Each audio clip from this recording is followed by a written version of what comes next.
8 bullets. 8 bullets into the body of a 12-year-old boy. What would you tell the mother of that boy?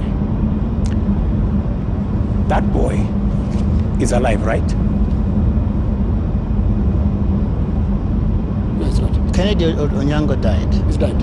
So he's the one who died. Yes. So you're not talking about the person who was shot with rubber bullets. No. Yeah. Shot with bullets 8 times. Let me tell you. Yeah. In Ngong, this is the situation in Ngong, right? In Ngong, there was an incident where the police were overpowered by criminals. They took firearm from the police. They used that firearm against people. And one policeman had to shoot this fellow who had hijacked a gun from a policeman so that not to endanger the lives of more citizens. It is among the 3 people. One of the criminals is among the 3 people who was shot by the police after they overpowered the police and took the bullet and took the gun from the police and used it against innocent citizens. I cannot confirm to you that this is not the man that shot the child, but investigations are going on and we will get to the bottom of it. Mr. President, I am telling the mother of this young person that I, as president, will make sure that finally I will give her an explanation of what really happened and make sure that we bring this to a situation where, like her, like myself who have children, she too can be, her child can be accounted for. Mr. President, the Kenya National Commission on Human Rights is the one that has accounted for 24 bodies lying in morgues. And those bodies, the records show that these people either died in hospital while undergoing treatment for gunshot wounds, or they ended up in the morgue in the last 2 weeks with gunshot wounds. 24. These 24, Mr. President, are you saying that the security agencies have told you that these 24 were criminals, that these 24 were armed, they were posing a danger to the police officers, and that is what necessitated the police to use live bullets on them? Because the circumstances for the police officer to use a live bullet is clear, even in their own code of operations. It is when the life of that police officer is in danger, or when somebody else's life is clearly in danger, and the person who is endangering that person is armed. Were the 24 armed? Did they pose a danger, a direct threat to the police? 2 things. The same Kenya Human Rights Commission, Kenya National Commission. Kenya National Commission, The government agency. Yeah, the government agency. Yes. Told the nation that there was a massacre in Githurai and 20 people were killed in Githurai. Were 20 people killed in Githurai? Really?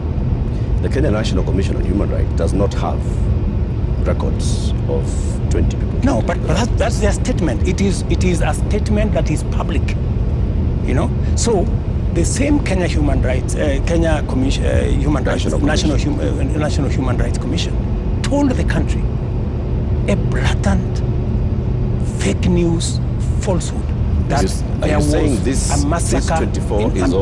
Let me. You asked me a question. Allow me to answer. Yes. That's what they told the country. So an organization that can tell the country without verifying that there was a massacre in Githurai. In fact, BBC, on that account, went to investigate in Githurai.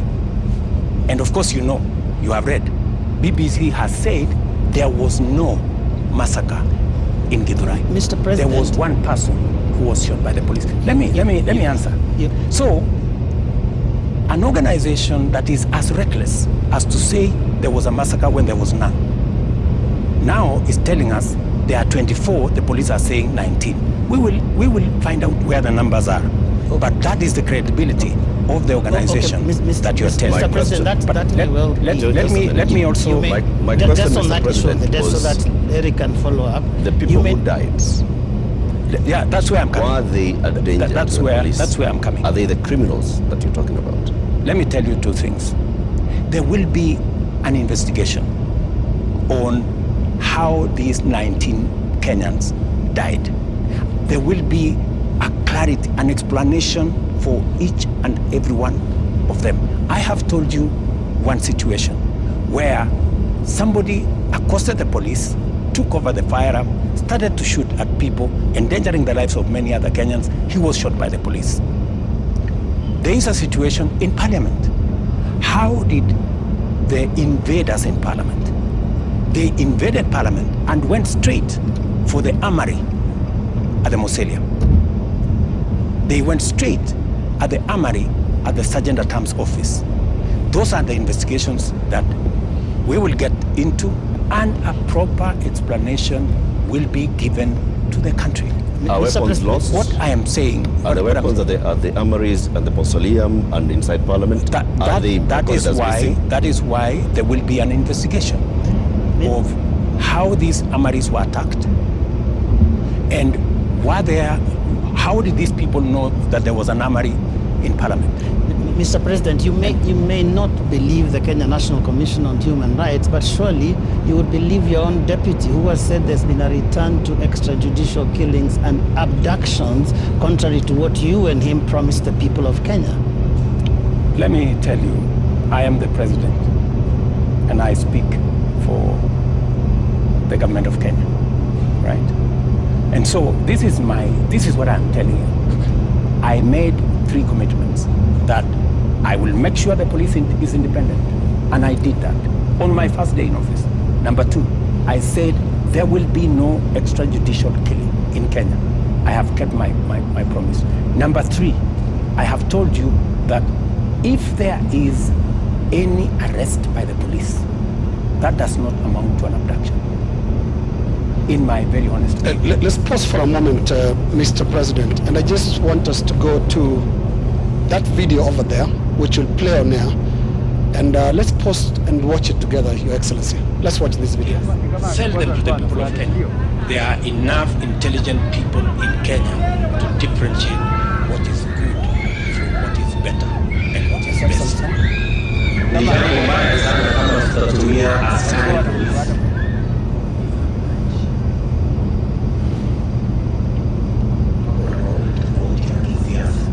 Waeleze ya kwamba these people don't understand the damage they are doing to the people and the economy of Kenya. All right.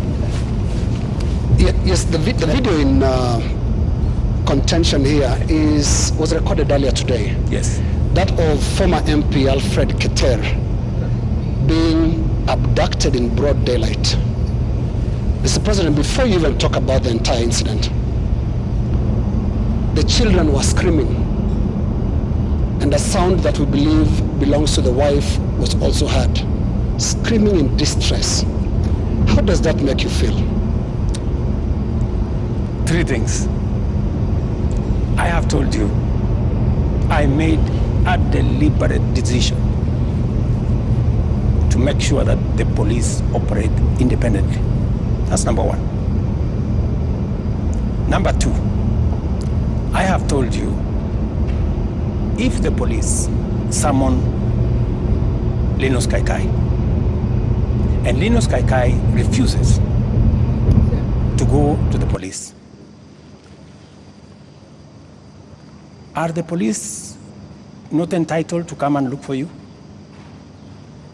When the police come to arrest you after they have summoned you and you didn't show up, is that an abduction? So let's have this as a confirmation that no, I'm just asking you. Let's have this as a confirmation, Your Excellency, that Alfred Keter was summoned by police. He refused to the police have respond to issued the a summons. statement. I would suggest, instead of us having a back and forth, the police have released a statement. Can you check what the police have released, the statement? And you still not answered my question. Which the was? wife and children screaming that way. I mean, how do you feel, Your Excellency? I mean, my friend, every child, every mother feels the same when their parent is under attack. I mean, That is what it is. But let me ask you, what about the children? What about the children of those who have lost their lives because of the criminality of others? Don't they feel the same? So we just need to be a country of the rule of law. Impunity cuts both ways. Those who respect the law must be protected by the law. Those who do not respect the law must face the full force of the law. That's how it operates. That's how we will have a society.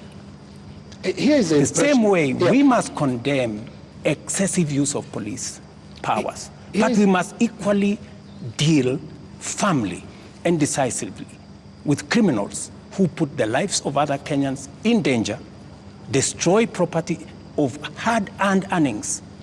There are many people, Linus, in this demonstration that have lost livelihoods, that today their children are crying. Today their wives are in tears because they don't know how to face tomorrow. Mr. President, their businesses have been wiped out. Yeah. Their incomes have been destroyed. I have just told you 2.4 billion shillings worth of business has been destroyed. I hear you, and today, as I talk to you this evening, there are families who have tears. There are families who do not know how to face tomorrow. And I've asked you very specifically, President, how do you feel about those tears, especially those who have been killed by police bullets? It is horrible. It is horrible. When you find a situation where people are grieving, whether they are grieving because their parents have been arrested, or they are grieving because their hard-earned earnings of many years, monies there, I have on my phone, people who are saying, I borrowed money. My whole loan has been wiped out. My whole barber shop has been destroyed. My whole hardware has been looted and burnt. And they are in tears. So I must equally work with the police to protect all these citizens. And it cuts both ways, Linus. It cuts both ways. Using the rule of law. Absolutely. Let me take you to just step by step. Absolutely, the rule of law. The rule of law says. The rule of law requires the police to investigate a matter, to, when they have sufficient evidence, present that to the ODPP. The Director of Public Prosecutions takes people who are culpable to court. That's the journey in the rule of law, Mr. President. Mm-hmm. In the case of 39 people who have been abducted, and the abduction here, we're using it deliberately because of the manner in which the people have been arrested, like we've seen in the case of Alfred Keter. Others who've been picked up from their houses in the middle of the night, and they are held incommunicado for more than 24 hours outside of what the rule of law says.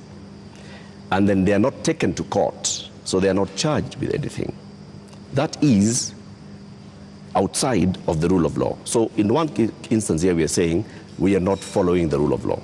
In the second instance, Mr. President, you have people who were unarmed, like in the case of Rex, who was shot in the middle of the night, unarmed, who have been shot by police and they've ended up dead. 24 of them. You say 19. That again is extrajudicial because there is no justification that has been produced to show that there was justification for the police to use the excessive force.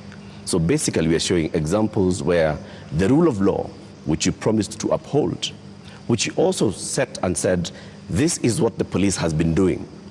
And you said, Mr. President, as you took office, that the problems with the police service also are going to the top, the leadership of the police service. And you promised the people of Kenya that you're going to hold the police to account outside of the rule of law and accountability, which comes to your desk.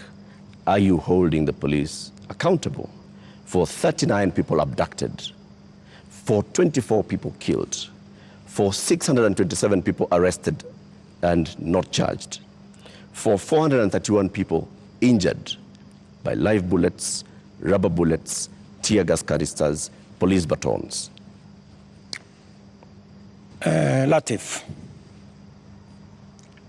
as I have told you, we must operate within the parameters of the rule of law. And I agree with you. The police must never act outside the framework of the rule of law. They must do that which only the Constitution and the law allows them to do. And it is very clear that any operation of the police outside the parameters of the law, the police will be held to account. Whether it is holding citizens beyond the stipulated time, but I must be thoroughly clear to you. When police arrest somebody, there is a constitutional timeline which they are allowed by the law to hold that person. 24 hours. That does not amount to an abduction. 24 hours. In my opinion. A case in point is what has just been said here about what happened earlier today. And you guys clearly said in this conference that was an abduction. I mean, it's just clear now that it is not an abduction. They're not This is an arrest. And the police have come forward to say, this is the situation, we have arrested this person, and it is just good for us to all of us follow the law. And I agree with you, the police must act within the law. But let me ask you one question also, Latif. I have never, in this conversation, which is now 20 minutes in, are you guys bothered about the fact that Parliament was burnt? Are you guys concerned that millions of businesses, of Kenyans, hardworking Kenyans, we are, were destroyed? How do you feel? But it all How do you feel? it all happened under your watch, Mr. President. No, but this is at the end why of we the are saying, day, this is why we are saying you sought to keep us we safe. must be even. You know, we must be even. The police have a difficult job. They have to make sure the peaceful demonstrators are protected. But they also must make sure that the criminals, and when you say criminals, you know, when I said the other day criminals, many people took offense that I was calling the demonstrators criminals. That's not. Families of the dead, Your that Excellency, is not. That's a lot of offense. Family of Rex. Rex was killed in a week when the protesters were very peaceful. The first week of these protests were peaceful. We saw protesters carrying Placards. And water bottles. water bottles. Rex was killed on his way out of work. Let me How do you feel? I mean, let me tell you when they hear you say criminals. I mean, are you telling me Rex is the one who burned Parliament? But Rex died without breaking anything. No, I'm just telling you. He died You know, before. Rex There are nothing. criminals Yeah. who infiltrated and caused mayhem. And in fact, some of the criminals are actually harmed. They actually harmed the peaceful protesters. Many of the peaceful protesters, they lost phones. They were attacked. In fact, some of the peaceful protesters were attacked by criminals, including a clear example of the one I have explained to you, that they overpowered the police, took the gun from the police, and started shooting innocent people. So we must deal with this situation globally. Mr. President. I feel for Rex and the mother. This should not happen to any child in Kenya, especially when they are engaged in a peaceful demonstration. Mr. President, the concern I've had from the young people, because I've been speaking to a lot of them, and they said they haven't heard you in the two statements. Actually, there are more now because you have spoken in other settings apart from the two addresses you gave. They haven't heard you address them. They haven't heard you talk to these parents. They haven't heard you acknowledge that there were people who were shot by police in circumstances that did not warrant that. Are you saying you haven't seen anything that bothers you about how police responded to these protests? I am very, and I have, and in my first statement, I clearly said that innocent lives were lost. In my second statement, I said the same. There were innocent lives lost. But also equally, as a person who is responsible, I must think about those who are suffering because they were innocent, but I must also be concerned about those who are suffering because criminals cause them immense harm. And that is the balance that I need to be able to lead a country. I must protect everybody. I must protect the protesters, and I must be concerned about their lives. I must also protect innocent people who become victims of criminals who take advantage of a peaceful, democratic process that goes on in our country. Do you feel that you protected all those people in the last couple of days, whether it is people who have businesses, whether it is Parliament, whether it is the people who lost their children? I did my best. If I hadn't done what I did, things would have been much worse. In fact, many people ask me, Mr. President, why did you call in the army? I mean, what choice did I have? I mean, it would have been very reckless of me in the face of the kind of harm people had gone through, the 19 lives that were already lost, in the face of a burning Chief Justice office, Parliament, and the rest of it. I mean, it would have been very reckless of me not to mobilize every arm of government and every arm of our security agencies to protect the country and to protect lives. You acted as commander-in-chief. You also acted as president, head of government, and the person who took the sword and promised to protect the people of Kenya. You chair the National Security Council, which brings in the head of the police, the head of the intelligence, the head of the military, and cabinet secretaries in those dockets. Did you have information prior to Tuesday that there was going to be infiltration of the peaceful demonstrations by the criminal elements that you've talked about more than once? And if you did, what did you do about it? We had information, and that is why we prepared in the manner in which we did. If we hadn't prepared in the manner in which we did, we would not be counting 19. We would be counting different numbers. Okay. And I am telling you that the level of mobilization by criminals was heavy. In fact, many of the peaceful protesters, many of the young people, very well-meaning young people, left the town by 10, maybe 11, because they realized, and in fact you could hear them in their zelo. They were saying, guys, this is not our group. Let us go. Let us leave. You could hear them. It was in public domain that the peaceful demonstrators all of a sudden realized that the whole thing had metamorphosed into criminality. So there were criminal elements that basically hijacked. So Tuesday, Wednesday, Thursday, Friday, Saturday, it is Sunday. Mr. President, how many people are in custody on account of this? Those who you said they conducted treasonous activities, there were criminal elements. You will see them in court tomorrow. How many people are in custody? You will see them in court tomorrow. The police know what I have a ballpark brief by the police that they have enough people. They have actually, because in Kenya nowadays, you cannot commit crime and get away with it. Those who attacked Parliament are on CCTV. Those who attacked the judiciary are on CCTV. Those who attacked everywhere, those who destroyed people's shops are on CCTV. Many of them are on the run, but we will catch them. Similarly, Your Excellency. Are the funders and financiers in custody? Similarly.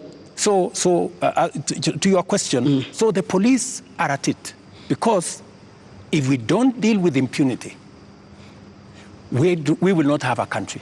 Now, similarly, Your Excellency, you speak of them, protesters being on CCTV.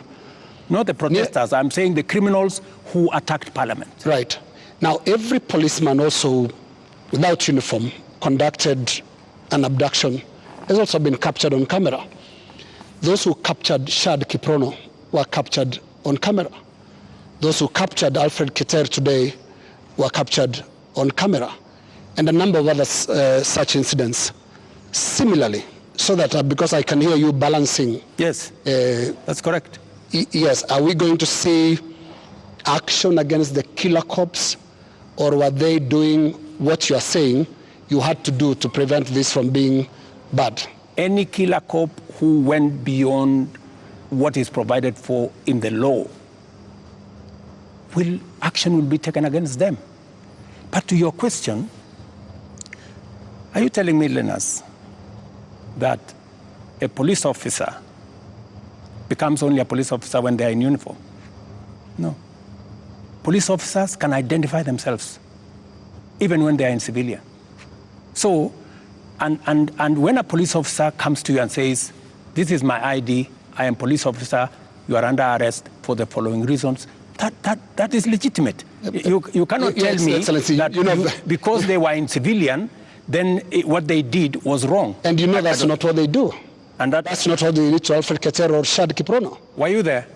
We have the CCTV footage. It's there. I would suggest, Linus, that we be fair to the police as well. Mr. And I have given you my word. Any police officer who does anything beyond the provisions of the law know the consequences. Just as any citizen who also participates in actions that are outside the law, they also know the consequences. And it is our responsibility to make sure that security agencies act in accordance with the law. As citizens, we act in accordance with the law so that we can have a law-abiding, rules-based, rule of law-based country. As things stand now, Mr. President, are you satisfied with how the police handled this whole matter? I think the police have done the best they could. If there are any excesses, we have mechanisms to make sure that those excesses are dealt with. Let's wrap it this way, Your Excellency, on that topic. You have absolutely no regrets about the abductions and no regrets about the killings? Those are your words. Those are not mine. They're also your deputy's words. Don't put words in my mouth. They're also your deputy's words, and he's part of your government, because it's so scary, Mr. President, sitting there and telling the whole country that from this moment on, we should not believe what your deputy tells us about the state of the nation until you speak. Yet we all thought that you're part of the same government. Don't inject my deputy into this conversation. I think it is not fair, since he's not here, to tell you in what context he said whatever he said. I think it is not proper to discuss the deputy president here, and he's my deputy. Please let me deal. But have you asked him that you had a press conference? Let me deal with the issues as they are now. I think being personal and going that direction does not help. I wish this was personal, Mr. President, but it's a really serious national issue that right after you spoke, your deputy told the whole world that he was informing us that extrajudicial killings and abductions had returned to this government that he's part of. How surely can that be personal, Mr. President? I am sure that if you interview the deputy president, he will answer that appropriately. You haven't asked him? You can take it from me that extrajudicial killing will not be part of an administration that I run. I can say that without fear of any contradiction. Yes, in the interest of moving this conversation forward, Your Excellency, I want us to look into the last 2 extraordinary weeks that this country has had. Protests that you called tribeless and some of your aides called leaderless. But protests that are led by young people who are unhappy with how you've run this country for the last just under 2 years now. But the question they have as they look at you and watch as you speak today, Your Excellency, do you get it? I get it. Let me tell you, my good friend Linus, what we are facing today is not a product of 2 years. What we are facing today is a product of many years. We've had a problem, a youth bulge, a demographic challenge as a nation, which we have ignored for very long. For the first time, I have decided that I am going to be deliberate, I am going to be intentional on tackling the challenge of young people and unemployment in Kenya. First time, there is an administration that thinks about the young people. Let me give you 3 examples, maybe 4. Well, let's keep it within the 2 weeks, please. No, it's okay. It's the 2 weeks. Yes. But don't look at the 2 weeks in isolation. The young people we have in the street did not happen in the last 2 weeks. They were not born when I became president. They were not jobless when I became, they did not become jobless when I became president. But I want us to... These are young people who over the years, we have close to 4.5 million young people who are out of school, out of college, with degrees, certificates, diplomas, without jobs. And that is why I have done 4 things. Number 1, when I pushed the housing program, it was not about the houses, it was about the jobs. Today, as I talk to you, Linus, we have 160,000 young people working in different parts of Kenya under our housing program. In Mukuru here in Nairobi, and I challenge you, Linus, to go there tomorrow, there are close to 4,000 young people working who were jobless. Number 2, I have a whole program on digital jobs. I was in Ruto now, with the MP for... just allow me. Allow me to interrupt you. No, allow me. There are risks on both ends of this interview. No, you told me I want about Your Excellency the young people. Talk about the last 2 weeks. The young people are saying, you don't get it. You don't understand what they're talking about. Now, what is the trigger here? They're saying there was this conversation about the finance bill that your government, until the other day, could not listen to anybody. It's not about the housing project, it's about listening. They are saying yours is not a listening presidency, and yours is not a listening government. How best can I listen to the young people of Kenya if I am not addressing their issues? And that is why I want to tell you, Linus, these young people, what is their biggest issue? They have talents. They have gone to school. They have no jobs. That is the problem. And I am addressing those issues. Housing is one of them.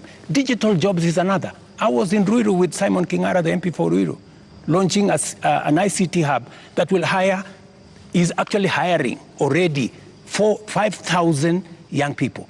Our whole plan, including what was in the finance bill, was to increase CDF by 10 billion shillings to roll out ICT hubs in every ward in the Republic of Kenya, so that we can hire young people, train them, put them on digital jobs. I have a 3rd program on export of labor. Mr. President. I have a 4th program on manufacturing, to be able to create more opportunities for the young people of our country. And we want to inform you, they're no longer just talking about things that can be done to them as a demographic. They are looking at the big picture. Finance bill brought them out. And when did they come in? They came in after all public participation forums were not listened to. Kenya Association of Manufacturers spoke to the parliamentary committee, same thing, and said this is a bad bill. Association of Insurance spoke to the parliamentary team, this is a bad bill. We had a big conversation on national television, this is a bad bill. You did not listen. You had a meeting here with your UDA MPs, and at some point told them to pass it as it is. And until the last week, that was the first Tuesday when the protests were there, when now you offered to some amendments. They're saying you're just not listening, and it's not about them, it's about the big picture issues, and we'll come to them, including the question of corruption, which is not really a youth thing. Indeed, Mr. And just to add on to that, Mr. President, have respectfully, been more Mr. President, I just want to come in your analysis. I just want to add on to that, Mr. Because I want to add on to because that. let me just finish it. It's the same question. It's Okay. the same question. Mr. President, if you went into all the X spaces where the youth are speaking, if you looked at the demonstrations and what they were saying, the placards they are carrying, none of them has talked about we don't have jobs. None of them have talked about the housing jobs are not enough for us. None of them have talked anything about what you have mentioned. So it's not that they are not seeing about the jobs. It is beyond that, Mr. President. And respectfully, I want to put it to you that you're not hearing what they're saying. In fact, we only had after the protests, after all those things you described, that's the time that you came and said, I have listened. Let me tell you the following. The rejection of the finance bill, and this goes to what Linus has said, that we didn't hear anything. Let me tell you, the process of a finance bill, in fact, you know, many people believe in Kenya that the finance bill is an invention of William Ruto. It is not an invention of William Ruto. The finance bill is an instrument that has been with us ever since independence. Only that we have made it much more transparent. Only that we have brought out more to the public. And that is why there is greater interrogation of what government is doing, especially after the new constitution that made public participation not a sterile provision of the constitution, but public participation to be an integral part of lawmaking, an integral part of managing the country. Let me tell you, when we took the bill, when we formulated the bill, it had 346 billion of new revenue. When MPs went out to the public said, we don't think this is good. We don't think this is good. It was reduced by 140 something billion shillings. It remained just 200 billion. Doesn't that amount to listening? No, it doesn't. That the public said, reduce this by... No, it doesn't, Mr. President. And that's why I said reject it. Just wait. No, we are talking about listening. Yeah. Just relax. We're talking about listening, okay? So the public said, reduce this by 146. We sat down, we cut down the areas, we reduced it to 200. What went into the space was the people who wanted to mislead the public, to say, oh, you see, in fact, everything you have been told is still there. This was not removed. These people are not listening. These people are not listening. And let me tell you, my good friend Latif, we have dropped the finance bill. Yeah? What does that mean? It means we have gone back almost 2 years.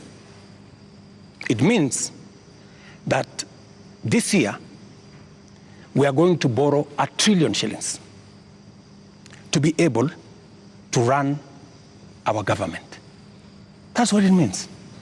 I have been working very hard to pull Kenya out of a debt trap. Mr. President. Let me just allow me, because you know we need to contextualize this finance bill. It is easy, Joe. It is easy for us as a country to say, let us reject the finance bill. That's fine. And I have graciously said, we will drop the finance bill. But it has huge consequences. It means we will not confirm the JSS teachers, 46,000 of them. It means we cannot support our farmers with 2 billion shillings for us to make sure that farmers get a fair return of 50 shillings per kilogram, per kilo of their milk. It means we cannot sort out the coffee debts. It means we cannot support the cherry fund. It means we cannot sort out the debts of farmers in Mumias. It also means that we will continue to import potatoes from Europe when we have potatoes in his village. You just told me you...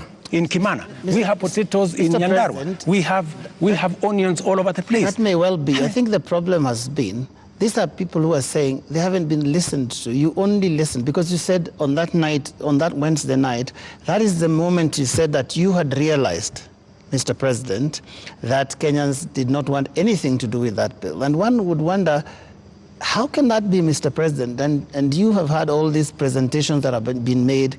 Did it have to take demonstrations and sadly loss of lives for you to come to a point where you'd realize what your people, the people that voted for you, are saying? That, I think, is what the young people are asking. Let me tell you, Joe,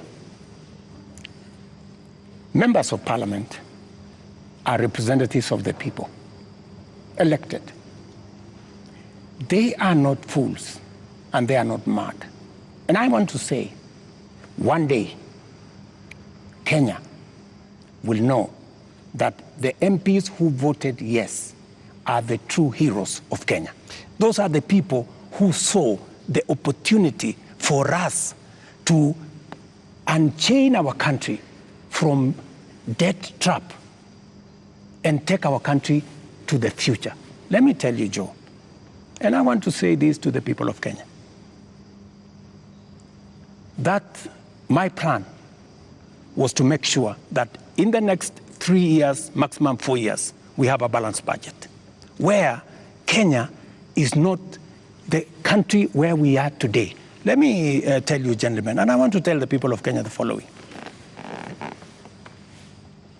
We are in a very difficult financial position. This is something that the people of Kenya must understand, and that is why I am happy that we have a crisis. This crisis will help us be candid and speak to each other properly and contextualize where we are. We raised this year 2.3 trillion from our taxes. Of that 2.3 trillion, 1.1 trillion went to debt financing. 1 trillion went to salaries. What did we do? We had to go and borrow to pay the counties. We had to go and borrow to fund our education. We had to go and borrow to fund. Now, the funding gap we have done with the finance bill going down is that instead of borrowing 600 billion, we are going to borrow 600 billion plus 346 billion, that is close to $1 trillion. And let me tell you, my good friends, and I want us to be honest with ourselves. This is not how a country will get to a status where we are proud of our nation. This is not how we are going to grow. And that is why, Linus, this situation, this crisis is a very important inflection point that we can sit together, assess, let us agree. And I have no problem. Let us agree. Yeah. Do we continue borrowing? And let me give you the statistics. When in 2013, Linus, just allow me 1 minute, please, with a lot of respect. Okay. In 2013, the debt stock of Kenya was 1.8 trillion. For 10 years, that increased 5 times to 11 trillion, 10 point something trillion. We built a lot of roads. We connected a lot of electricity. We did many things in 10 years. But we were doing it on debt. Today, we don't have the luxury to borrow because we have reached the limit. And today, let me finish. Today, all the money we borrowed from 2013 is maturing. That is why the biggest challenge that we have as a nation is that we are spending 1.1 trillion every year of taxes we collect from ordinary Kenyans to pay debt, and not the whole debt. That's interest alone. Yeah. Interest principal comes to 1.8 trillion this year. So, my good friends, and yet you want to tell me, William Ruto, don't collect domestic taxes. go borrow more money. No, Mr. That's President. not what they're saying, President. And What is the alternative? yeah, and I just wanted to come to one No, thing. what is the alternative? Just help me there. Yeah. Because there are only two things you can do. Either you raise money from taxes or you borrow, period. There is no magic here. There are Kenyans, Your Excellency, right now who do not listen to all that. Yes. They are not interested in that. That's okay, but that's the reality. But I need you If you are not, if you do not want to listen to hang on, reality, Your Excellency, hang on, Your Excellency, because I need you to address a very important issue here, and that is one of a trust deficit. There are Kenyans who watch you, Your Excellency, and I don't know whether you are aware that they don't trust what you say. They don't believe what you say. Are you aware, Your Excellency, for example, that a lot of Kenyans increasingly don't associate the truth with you? that is your assessment because you have never associated the truth with me from the beginning. No, there's quite a number of Kenyans. No, I mean, that is your But does it bother We you? asked people before we came here That's this the evening. assessment. Yeah. And many of those that responded to me directly and to even our platforms on KTN News, on Spice FM, on NTV, on Citizen, and we were asking them, what question should we ask the president this evening? And the one thing that many of them were saying is, when will he stop lying? So it's not Linus. Can he tell us the truth this time? Let me say the following. I told the people of Kenya that I would reduce the prices of fertilizer from 7,000 to 2,500. I don't know how that is a lie, because they buy it at 2,500. Okay. I told the people of Kenya we're going to have a housing program. A housing program is underway in Kenya. I can tell you, Linus, that whether you believe me or not, facts will not change. Yeah. Facts are not changed by who says it. And allow me Facts to step back a bit, Your and Excellency. facts are very stubborn. Allow me to step back a bit. Yes. And what I'll do is we'll play clips, just a little combination of clips of yourself speaking not too long ago, and I want us to listen to that.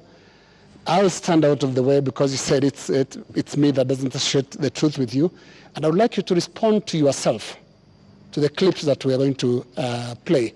But you see, Linus. Let's watch that, Your Excellency. I think, Linus, Yeah. you don't bring clips that are in a biased way. You know, you select maybe something that has not happened. No. Can you be fair and select clips across the board? What I said and has been done, and what I said and maybe has not been done. So let's watch that. Maybe you can watch that. Yeah. Waeleza ya kwamba these people don't understand the damage they are doing to the people and the economy of Kenya. Kwa hii taxes wanaongeza usiku na mchana.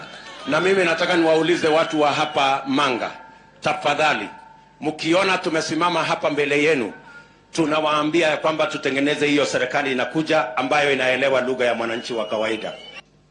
If you have good ideas, why do you need the police? Why do you need blackmail? Why do you need intimidation? If you have better ideas, sell them to the people of Kenya. There are enough intelligent people in Kenya to differentiate what is good from what is better and what is best. Bringing homes to life with the Cotswold Company. Discover our range at cotswoldco.com. Ni jambo mbaya sana kama tutatumia askari polisi kuumiza wananchi wasio na hatia, eti kwa sababu wako na maoni tofauti ya kisiasa. Waeleza ya kwa I agree with that. It is not fair to use the police to harass citizens who have a contrary opinion. And that is perfect. That's what they're accusing you of. I still believe that. That's what they're accusing you of. But you don't tell me that... Keter. What is the problem with Alfred Keter? Yeah. It's not a contrary opinion. No, it's not a contrary opinion. I mean, the police have said why they arrested him. It is not because of me. I didn't give any instructions. I didn't even know what was going on. Let me tell you, Linus, I am a very clear-minded person on what I say, when it is the police, I have said, many of the people who opposed me, many of the people who were very scared about what I would do when I become president, even the people who did worse things against me, I have never gone after them because I don't believe in settling political scores using the power of state or using the police. Let me also say the following. When I talked about the taxes that I was campaign trail, yes. I was addressing in the campaign trail, it was very obvious that when at that time we were in subsidies, that did not make sense. It is because I removed the subsidies and I changed and put production support. That is why today the price of unga has come down from 240 to 100, because I changed the model. I changed the configuration, and it is giving us results. But are you aware, Mr. President, that the thing, perhaps apart from now the police brutality that people associate you the most, is the issue of taxes? I'm sure you know the name they call you. You've actually talked about it even yourself. This guy that they want to come down. Let me tell you, my good brother, Ageo. When I came into office and I assessed the situation, and it was no longer possible for us to borrow money, I had to be honest with the people of Kenya. I had to tell them we have two options, right? And even as we imposed taxes, we explained, we made sure that there was adequate, elaborate public participation on what it is that we were trying to achieve. And let me tell you the following. I have done the best that I could globally. Today, our country has tremendous respect from many quarters globally because of what I have done. I have raised the profile of our country. Today, I was in Narok, and the tourism numbers in 2022, 1 million tourists. In 2023, last year, 2 million tourists. This year, by God's grace, we will get to 2.7 million tourists because of the profile that I have done for the country. I know somebody will say that, that there is no truth in that, but call the tourism sector. They will tell you themselves that all hotels in Kenya today are operating 80% upwards, which is a new phenomenon in Kenya. I will also tell you that the international community have developed enormous confidence in Kenya. I see people who are saying, why did William Ruto go to China? Why did William Ruto go to Europe? Why did William Ruto go to America? Let me just tell you the following. When I went to China, we got money to be able to put equipment in 70 of our technical training colleges. Today, the contract has been signed, the equipment is being manufactured. When I went to China, we got money to build Boston Dam that has been waiting, that will serve the counties of Bomet and Kericho. When I went to China, we got money to build, we got 30 billion shillings to build roads in Nyandarua, in Kirinyaga, in 8 other constituencies in Kenya. That's why I went to China. When I went to America, we got a $1 billion facility to be built in Naivasha that is going to be the biggest data center in Africa, funded by UAE, working with Microsoft and Kenya. When I went to the US, we also agreed Kenya became the only country in Africa that is going to benefit from the CHIPS Act, where we will be manufacturing computer chips with other countries. Kenya will be among the first, will be actually the only country in Africa that will benefit from that. And so many of the young people who I see today, those are my targets for the future. So it doesn't bother you that there's this tag on your head as a president who has overtaxed Kenyans and that the sufferings that we are going through is because of excessive taxation that you have imposed on Kenyans. That is what I was asking about. You see, if I am called Zakayo, yeah, because I have explained to the people of Kenya that the option we have is if we continue borrowing, we will go down the cliff. If that is what is going to take Kenya to be saved from a debt default, I don't mind being called Zakayo, because it is a sacrifice worth making. Mr. President, every morning on Spice FM, we have 4 hours of a talk show. And many times we ask people, even those who come to the show, to tell us what is it that the nation is saying when we are seeing people out on the streets. And many of them, even when we said that we're coming, you have invited us to come and have this conversation this evening, they said, tell the president that he's tone deaf. And we ask why and how. And they say, when William Ruto took over as president, he took over a budget of 3.2 trillion shillings. He went to Parliament and he said, Honorable Speakers, I believe that this budget is too high. We should cut it by 300 billion shillings. So you believed barely 1.5 years ago that you can run the country with 2.9 trillion shillings.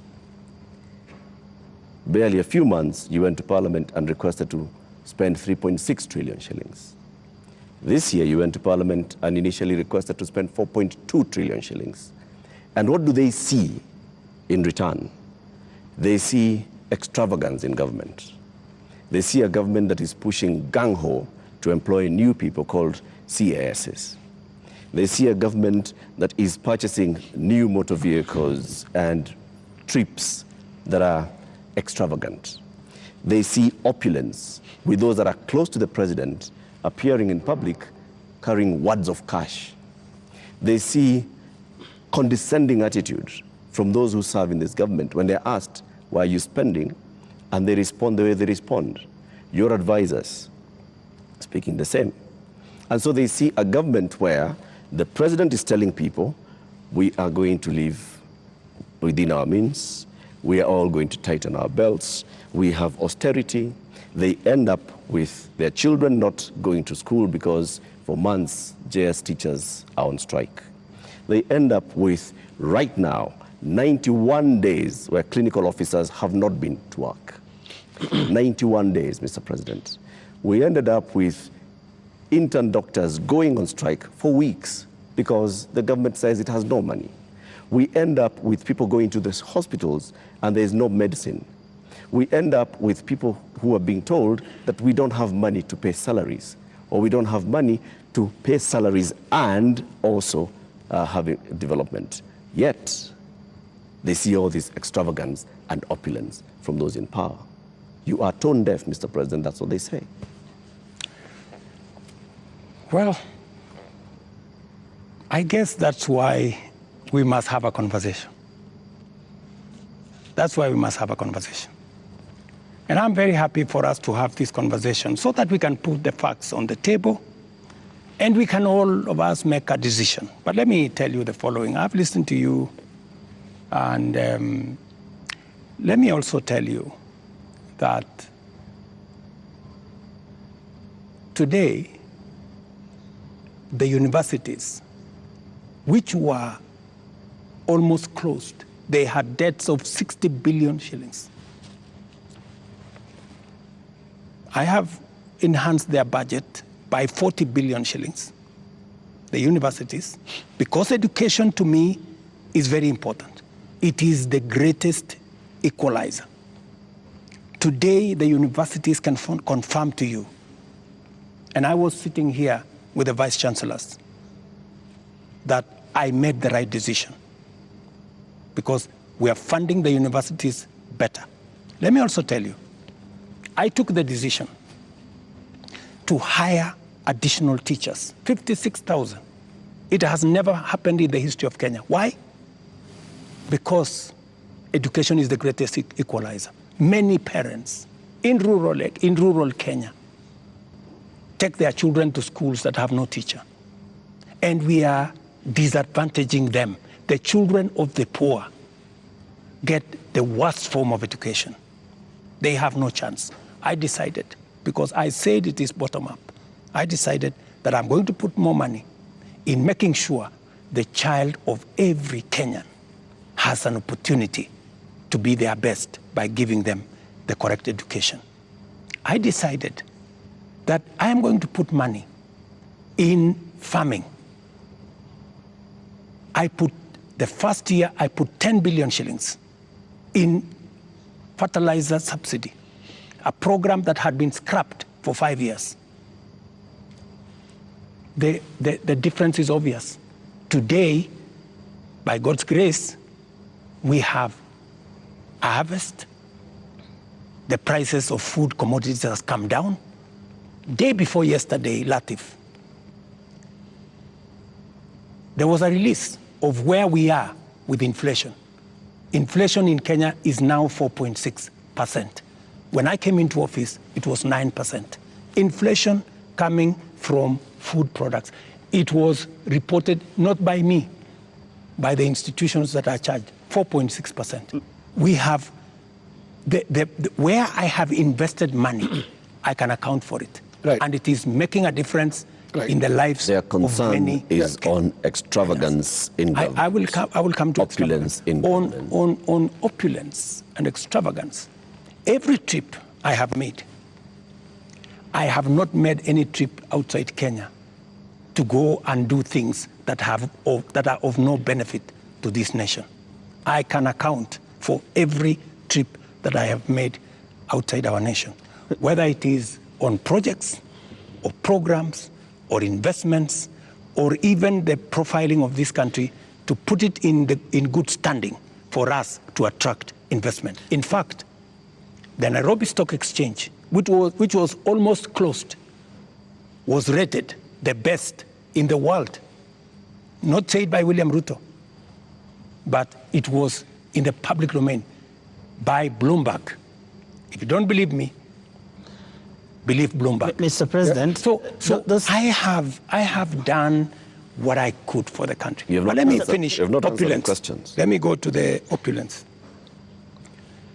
And let me be very clear that the display of insensitivity is a statement that has come to me, and is a sentiment that has come to me, and you will see something very different going into the future, whether it is coming from my staff, whether it is coming from this office. And I know people have raised issues of CAS, for example. I deliberately, even after Parliament had approved the position of CAS, I have not appointed any CAS because I realized that we were in a situation that we could not. And no CAS will be appointed until we have an economy that can support more opportunities. I know citizens have said that there is no need for the office of the First Lady or Second Lady. Third Lady. These are offices that were there.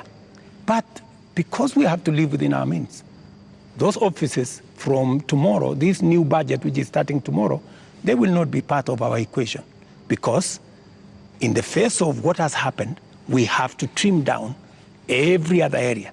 And in fact, not just those, many other spaces are going to be trimmed down to reflect the new reality, especially after the finance bill was taken down by myself. When I said we take this down, we are going to cut our cloth. We are going to cut our coat. Our coat, the size of our cloth. We're going to reduce money going to counties. We're going to reduce money going to the judiciary. When I came into office, the judiciary was getting 18 billion. Today, they are getting 25 billion. But it was because I believed in the rule of law.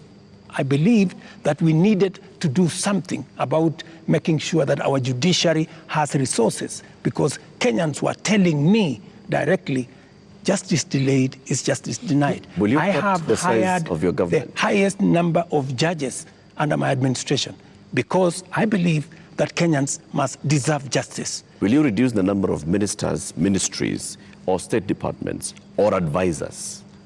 That is an area we are going to target and cut down because it is the reality we have to face. Mr. President, when things like this happen elsewhere, this is a whole finance bill that's been taken down. Correct. You have people who have been advising you on financial matters. You have people who have been advising you on political matters, listening to the people.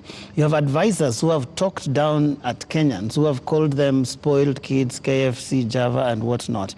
And you have people who have been around you talking into your ear with regard to some of these things.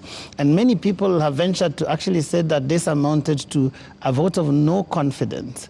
Is there going to be some kind of shakeup that actually acknowledges that this is not where we should have been, and therefore, I am sorry, Kenyans, and this is what I'm doing about it? Because short of that, how are we to know that we will not find more of the same? Watch this space. There are those who have said now that clearly there are many people who have lost confidence in Parliament. There are those who have lost confidence in you, that maybe the way to regain the legitimacy is to go to an election. There is no provision. You know, we are a country of the rule of law. Yeah? We must, whatever it is that we do, we must keep it within the parameters of the rule of law. And we cannot take what has happened over the last 2 weeks or thereabout and say we are going to abrogate our constitution. I think we will be going towards anarchy. And I don't think that is where we want to take our country. There is a demand on me as president, and I have said, because of where we are, because of what has happened, there is going to be a thorough cut down on many things, whether we are talking about allowances, maybe even we should have a conversation around salary. We had a meeting here with MPs, and even them, they are persuaded maybe it is time to ban Harambes so that we remove avenues of people participating in largesse, demonstration of, opulence. And I want to tell you that I am going to take action. I am going to work on this. I know what we should do, but I am also not going to be reckless and take the country into a crisis. I will make sure that I act responsibly and listening to what the people of Kenya are saying. I don't know. Greetings, Kenya, once again.